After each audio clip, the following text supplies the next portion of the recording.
So I've been asked to talk about what's going on in Israel right now with Hamas since I was just in the region a couple months ago visiting my sister, and what my connection is there.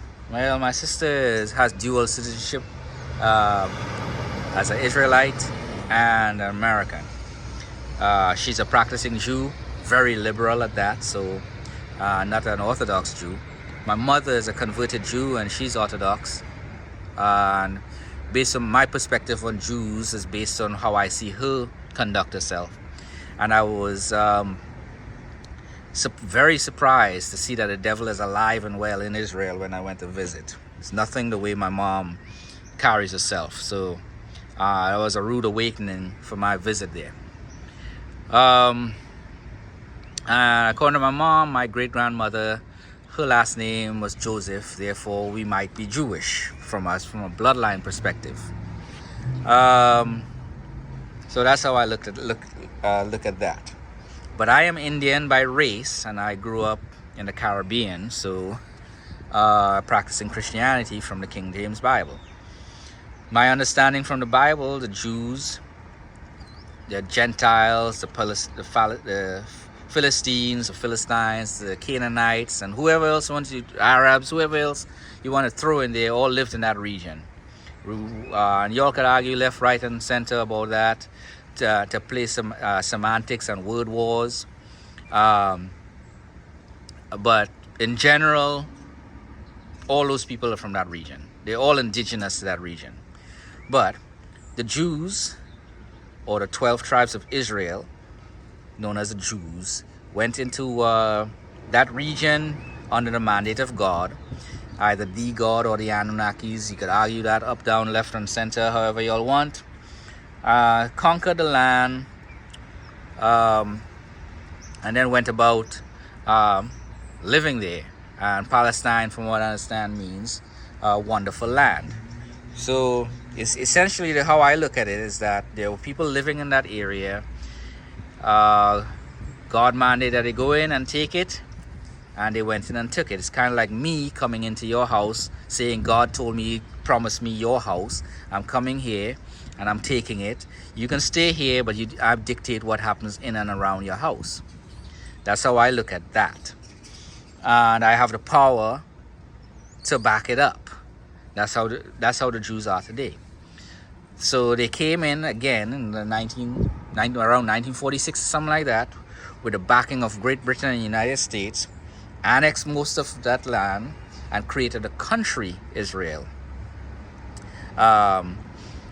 Even though there were Jews and Gentiles and everybody living there in Palestine, homogeneously in and around Jerusalem. So now you have a country created taken by the Great Britain and the United States, creating Israel, and being backed by those countries. And you have the Arab world, Muslims, which I'm going to throw in there as Arab world, even though there's some people are practicing Christianity and some Arabs are Jewish descendants of practicing Jews, converted Judaism. I think Rahab was one of those converts and stuff like that. So, again, they're all tied in to that region. So you got Israel now, that's a new country, dictating and with the firepower to back up their dictatorship or their rule of that area.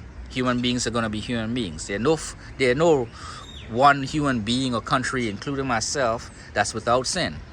So you can never say to me, Israel is holier than thou and sinless and all of this stuff that's going on. And you can't say, and not the Arabs are not even sinless and all this stuff. All this stuff cause and effect. So two wrongs don't make a right, and that's just the nature of this thing. So you can argue back and forth that that this person is wrong, that person is right, that person is wrong. Everybody's wrong. And there's no real solution to solving that issue. As those who are weak will also always be oppressed by those with power and those who are greedy with power. And like I said, money is at the root of all this. There's money to be made and lost in all this. Now, where is this money being made and lost, in my opinion? where that led to this conflict, I would say it's Ukraine. That war has been becoming very unpopular. The United States, in particular, it was sending money and loads of money and weapons to that region while ignoring its own people here in the United States.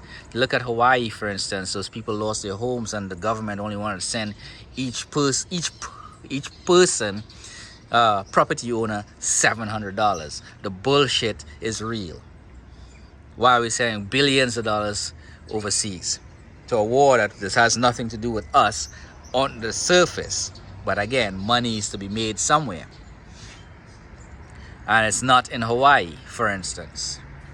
So when as the popularity of that war and the money that we're wasting on that war started declining, the United States government started throwing aliens in the mix.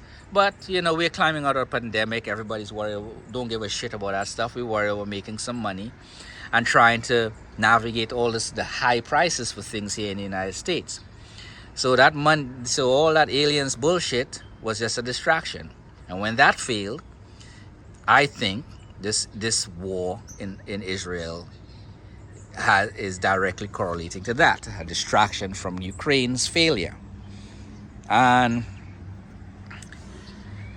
the chaos that's being created there, with distraction from Niger, Guinea, Burkina Faso, and some of the other places around there that has these coups and stuff. All that is a distraction for that, from all those things that's happening, because I'm thinking the United States or France, some of these places want to go in and kill off all those coup leaders on the low, while everybody is distracted with what's going on in Israel and Hamas. So I don't know who's dictating or controlling the actions of Hamas, but from a military perspective, that was the dumbest military move I could think of. You have a fly with no firepower or deadly disease that can kill an elephant, attacking an elephant that's backed by two of its herd members, Great Britain and the United States, who are both superpowers, and expect to win anything except create more destruction and chaos. So that's where my take on that. Those people are dumb as hell from a military perspective to do something like that. Who attacks a country you cannot win against? Just for what?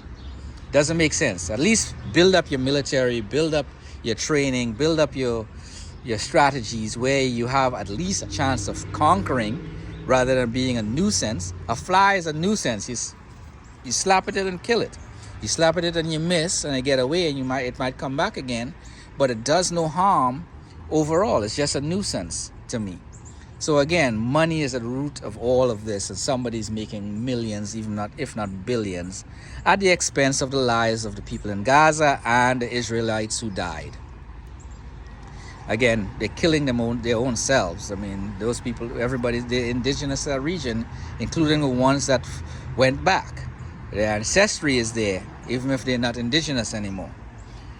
From a religious perspective, I follow more Hinduism, in the sense that it's the longest known religion that hasn't been polluted or corrupted by governing political powers, because it's based on disciplic succession and not on political succession.